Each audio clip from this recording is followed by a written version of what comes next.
Everyone, এমকে Bengali ক্লাসরুমে সবাইকে জানাই স্বাগত।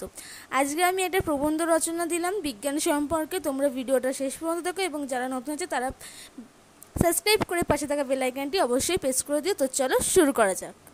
আশীর্বাদ না অভিশাপ। ভূমিকা। বহু শত সহস্র বৎসর পর পার হয়ে এসেছে মানবজাতি। নিজের বুদ্ধি, মেধা ও পরিশ্রম বলে সে আজ পৃথিবীর ভাগ্য নিয়ন্ত্রণ। মানুষ এই সমৃদ্ধির মূলে আছে বিজ্ঞান। বহু মানুষের অতন্ত্র সাধনা, দুঃসর তপস্যার ফলে বিজ্ঞান আজ রূপকথা দুর্জয় দৈত্যপুর থেকে এই নির্জনকোটি ও মরণকোটি নিয়ে এসেছে। এই সময় নক্ষদন্তহীন দুর্বল অসহায় মানুষ বিজ্ঞান বলে আজ এক অমিত শক্তিধর প্রাণী। বিজ্ঞান ছাড়া আজ আমাদের জীবন অকল্পনীয়। কিন্তু বিজ্ঞানের এক হস্ত যেন কল্যাণের বরাবহ, তেমনি অপর হস্তে তার সংহারের ভয়াবহতা। একদিকে সে শিব, অপরদিকে সে রুদ্র। এক বিচার করার সময় এসেছে যে বিজ্ঞান কি শুধুই কল্যাণ শক্তি নাকি ধ্বংস ও যজ্ঞের সাঙ্গিক পুরোহিত। বিজ্ঞানের কল্যাণকর অবদান। মানুষ আজ যত রকম দৈনন্দিন সুখ স্বাচ্ছন্দ্য ও সমৃদ্ধি ভোগ করছে তার সবই প্রায় বিজ্ঞানের অবদান। সকালে ঘুম থেকে উঠে ব্রাশ, পেস্ট, দাঁত মাজা, স্টোভে বা গ্যাসের উনুনে তৈরি চা খাওয়া, বিভিন্ন প্রকার যেসব শিক্ষাপক আমরা ব্যবহার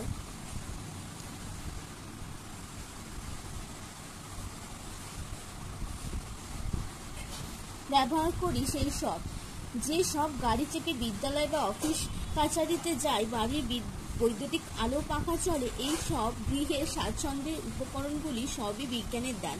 কৃষিক্ষেত্রে বিজ্ঞানের কৃপায় সবুজ বিপ্লব এসেছে। যন্ত্রদানবের কৃপায় শিল্প উৎপাদন ও মানুষ আজ অতুল বৈভবে এর অধিকারী হয়েছে। আধুনিক বিজ্ঞানসম্মত চিকিৎসায় মানুষ আজ বহু দুরারোগ্য রোগ থেকে মুক্তি ঘটেছে। এক্স-রে, লেসারের সাহায্যে চিকিৎসার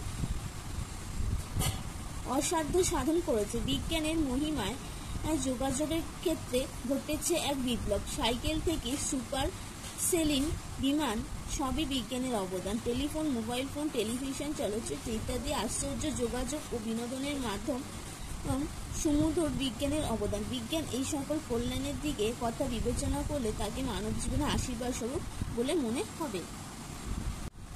বিজ্ঞান ধ্বংসকারী রুদ্ররূপ। কিছু বিজ্ঞানের কল্যাণকর রূপের আড়ালে রয়েছে তার ভয়ঙ্কর এক ধ্বংসাত্মক দিক।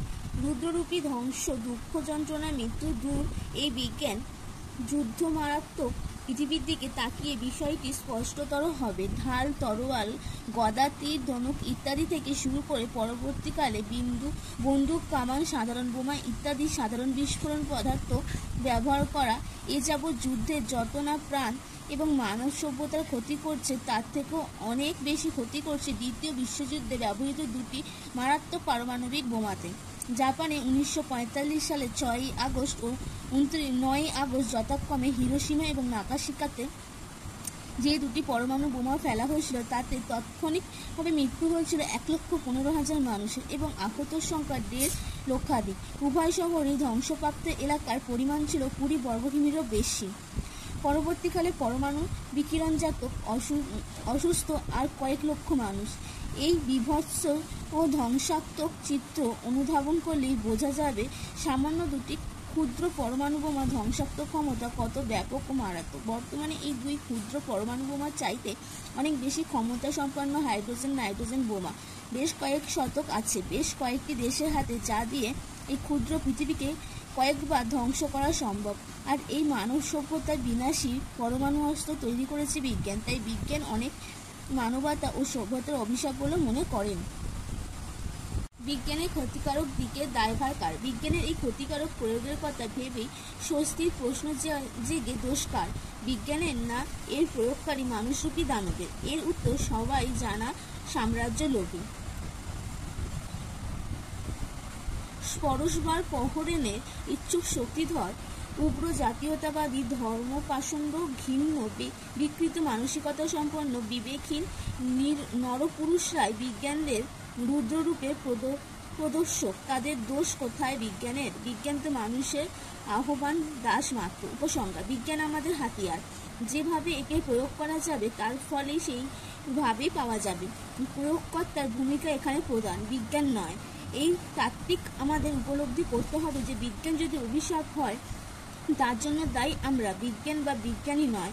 মনে রাখতে হবে বিজ্ঞানেরও বিজ্ঞান নিয়েই ধর্ম, নিষ্কাম ধর্ম, বিজ্ঞান সাধনা, সব মানুষের কল্যাণের সাধনা।